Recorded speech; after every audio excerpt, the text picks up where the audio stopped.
Alright guys, I've had enough. This has been going on for far too long. It's time I freaking took action on my own, alright? I'm gonna beat it senseless with these own two hands. Cinch up your apple sacks, boys. We're going to war. There's another lock. There we go. What the fuck is this? Oh, I locked the first lock and unlocked the first lock. Okay, let's go to war.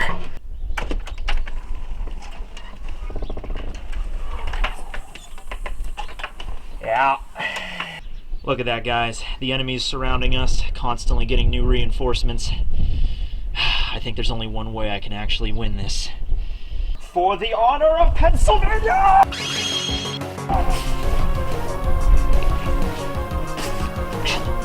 God, help me!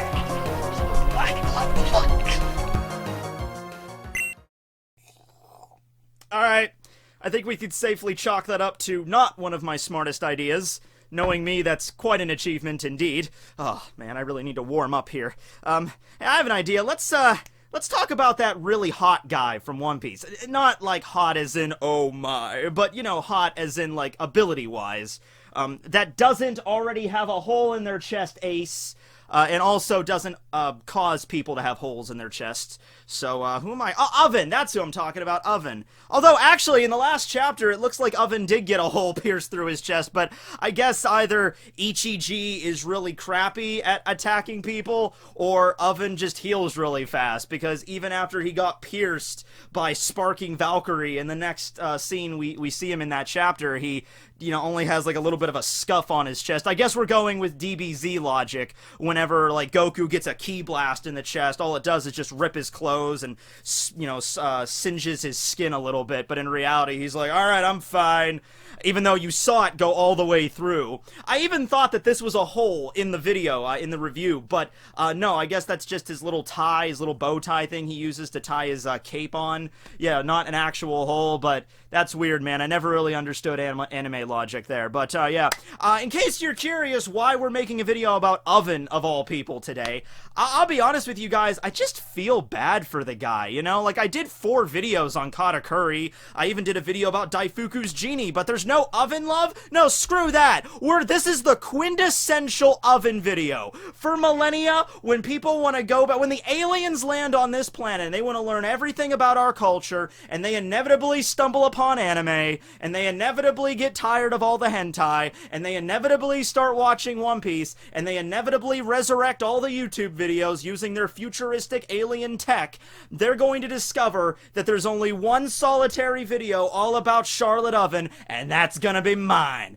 Oven love. Oh my, guys, check out all these hot and dirty ovens. They are ready for a good time and ready to get some stuff put inside of them. Oh, look at this. This brick oven is built like a brick oven.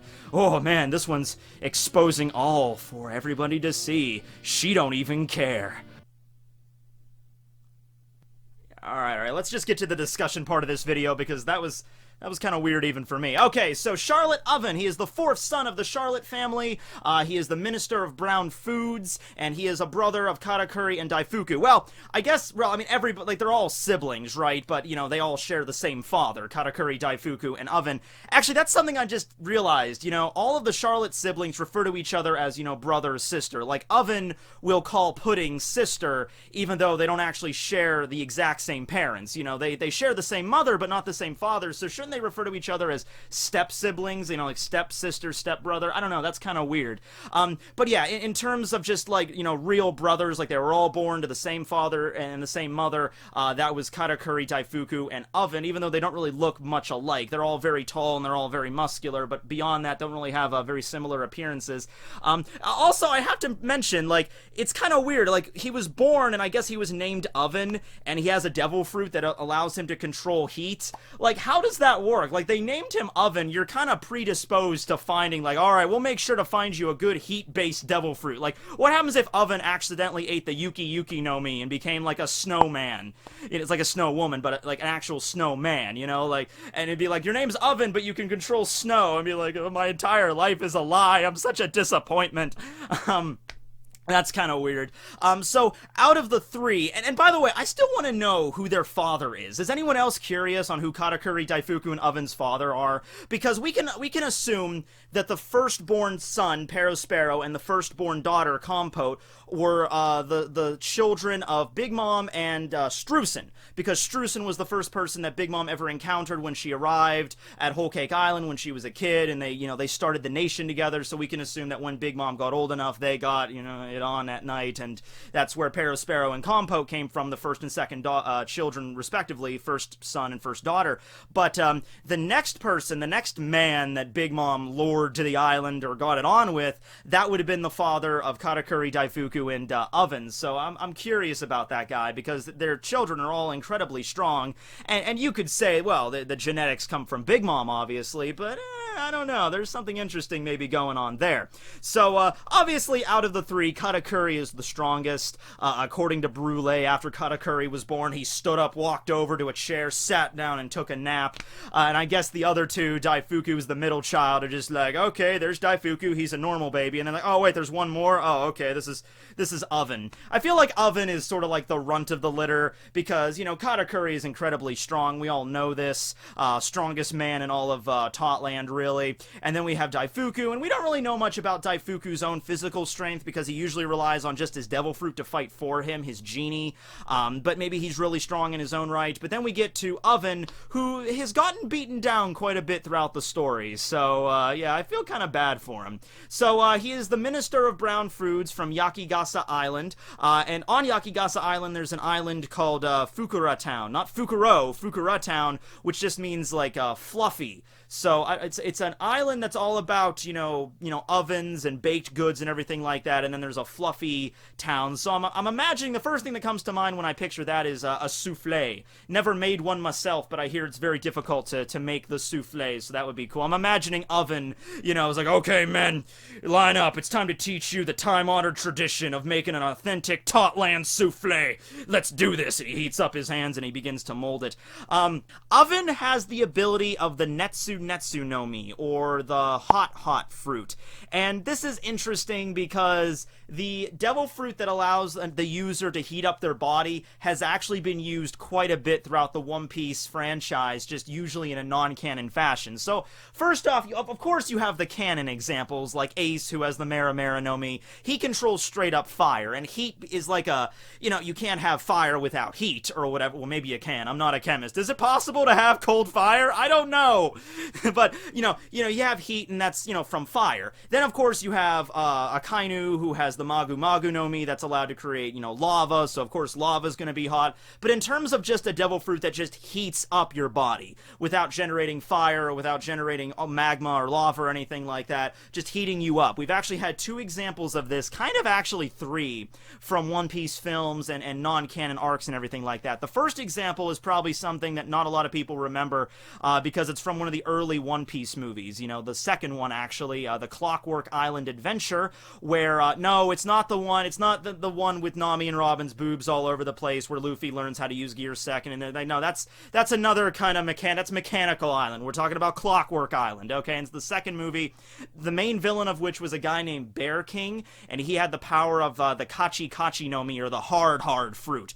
It's 2 rocks rubbing together and creating heat. So on top of hardening the user's body, it also allows them to heat up their body as well. And so he had that devil fruit. And then later on, in the Ice Hunter arc in the anime, which took place between the Enies Lobby arc and the Thriller Bark arc, when the Straw Hats run across that icy area in the sea, and they meet Phoenix, and they also, well, it's Phoenix and the Puzzle Pirates, or was it Puzzle with the Phoenix Pirates? Whichever, doesn't matter. Then they run into the Asino family, which is this family of bounty hunters run by Don Asino, which I guess is is like, alright, let's introduce the concept of mafia dons and bosses and everything. This is a little bit of a beta testing before we get to Beige. But yeah, Don Asino had the ability of the Asu no Mi, which I believe was the hot fruit. And his ability was a little bit unique. It wasn't just heating up his body, although he could do that, very similar in a fashion to like Gear Second. He can also throw like heat bubble projectiles, kind of similar to Nami's heat orbs. He can also, there's one scene where he can like manipulate the heat of straight up lava. This is, of course, before Akainu was really introduced. So, a lot of interesting things there with Don Asino's Devil Fruit. And then we had Bill, who didn't have a straight-up, like, heat-based Devil Fruit. He had the power of the smelt fruit, so he could eat different types of iron ore and then smelt it into weapons. But as a prerequisite for that, and just the nature of the ability, his body heated up in order to smelt it down. And if he consumed a bunch of metal ore at once, his body would swell and begin to seriously heat up as he was creating new weapons. So that also could kind of be seen as like a Devil Fruit that involves heat. But then finally, after all these non-canon appearances, all these movies and everything like that, we finally get to the canon user of a Devil Fruit that involves heating up your body. And Oda, I think, was maybe running out of ideas. Like, well, I can't call it the hot fruit because of this, and I can't call it this because of this, so let's just the heat fruit, the Netsu no Mi. Alright, fine, great, okay.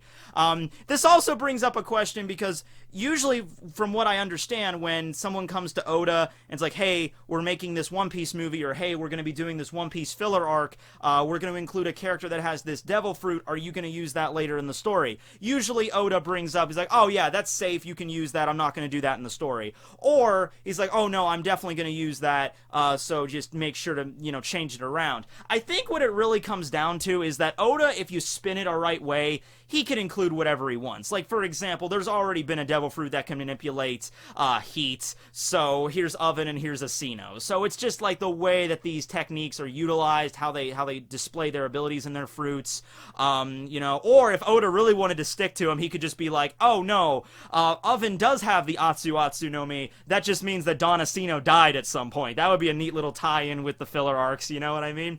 Anyway, the Netsu no Mi is a little bit different from the other heat fruits that we've seen in the story.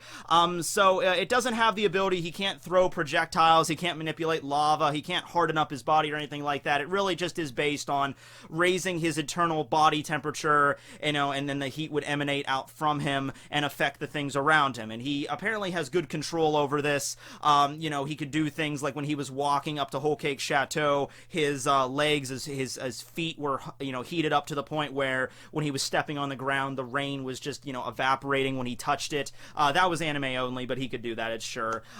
He can also seemingly, directly heat up whatever he touches. So for instance, let's say you have a metal sword here. I have, actually, no, better example, I have an aluminum baseball bat. Alright, so let's say you're fighting Oven, you rock up to him with an aluminum baseball bat. Now, how heat normally works is that it has to transfer from, one point to the other. Like, if I were to go downstairs and turn up the burner on my oven and lay this, aluminum baseball bat over my burner, it's not like the whole thing would heat up like that. It would get hot at the tip, and then the heat would slowly begin to transfer up the bat the longer that I left it on the burner. Oven's fruit completely bypasses that. So if Oven just grabs this thing, he can transfer the heat from his hand into this baseball bat immediately. So the second he grabs this thing, this bat will, get to temperatures enough to, burn my skin. That happened to Pedro. Pedro was fighting with his sword. Of course, his sword has, a metal guard and everything. So the second he swiped and Oven grabbed it, it came in contact with Oven, the entire sword heated up to several hundred degrees probably, and Pedro had to let go of his sword because he got his hand burned. Okay, so that's something interesting about the fruit. That's a really, useful skill. You don't have to worry about the heat transference or anything like that. This also seems to affect a certain area around him, alright? So let's just say, I don't know, a few hundred yards, or maybe a few hundred meters or something like that. It's certainly a pretty big range, because whenever Beige's ship was leaving Cacao Island, they were cheesing it the hell out of there. They got onto the ocean, they began to, use their paddles to get away. That ship was really booking.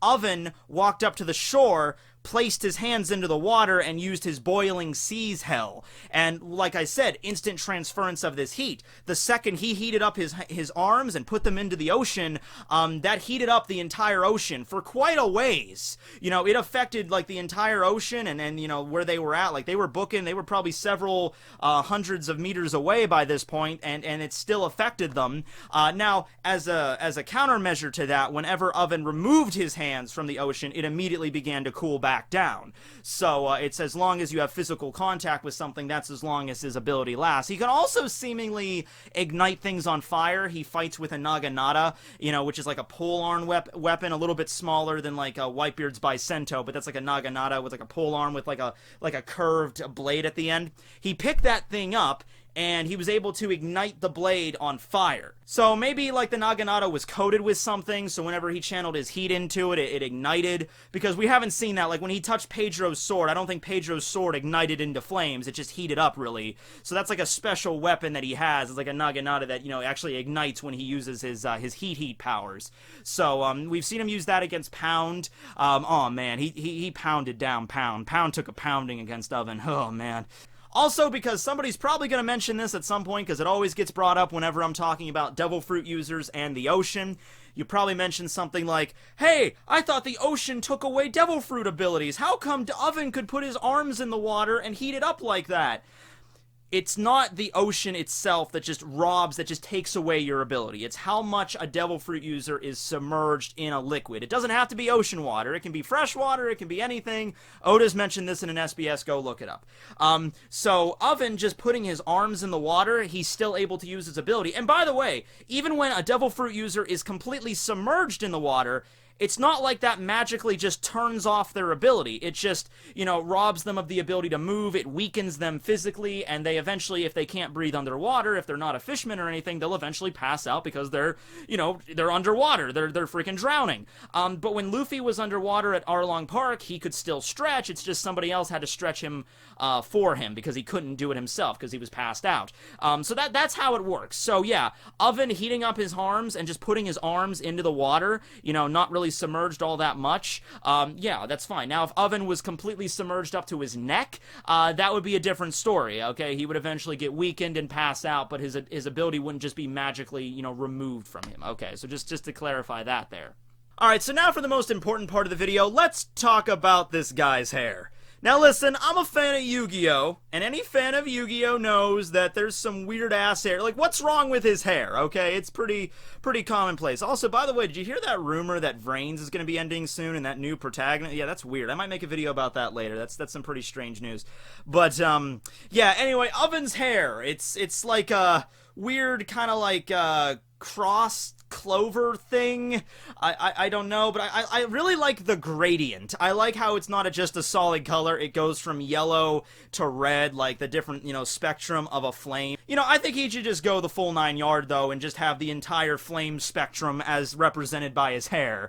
Like it starts with blue, and then red, and then yellow, and then just finishes off with some white frosted tips. I think that would be very appealing. I think he could make it work, don't you? He did take initiative to arrive at Cacao Island and try to take out Luffy. However, his plan, I mean, it was pretty simple, but it's also some major flaws with it. It's basically like, alright everybody, let's remove all the mirrors from the island. Alright, that's a good first step. Let's have one mirror that he has to exit. Okay, that's a good idea.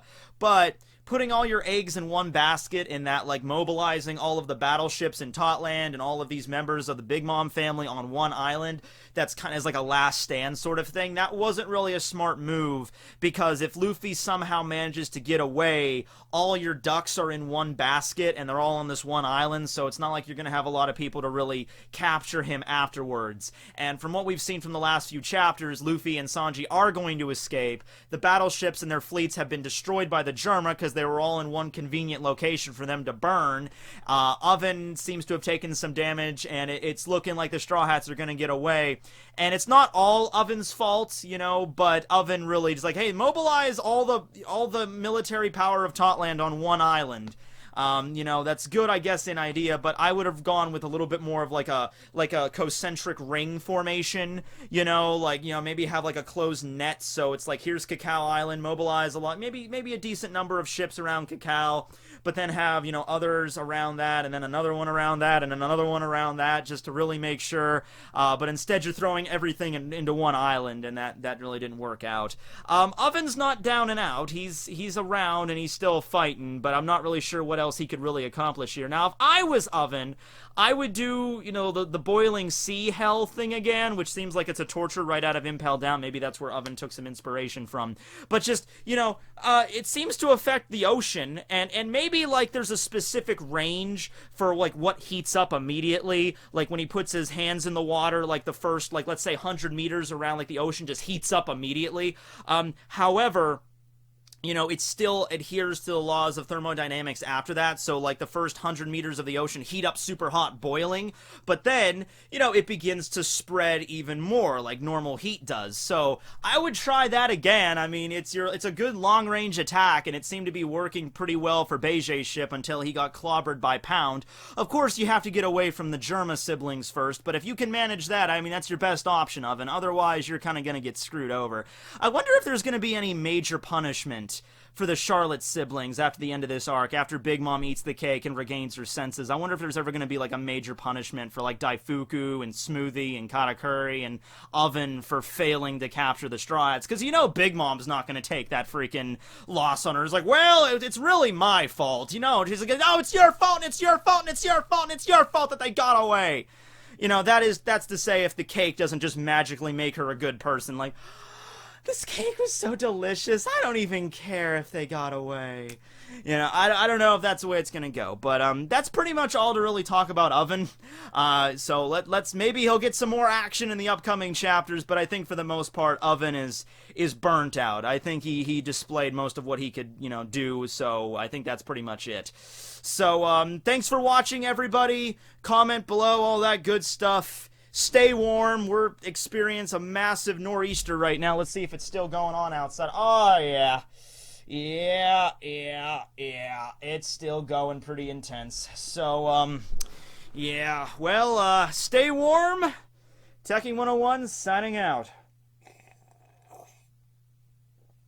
There's no liquid in here. I done.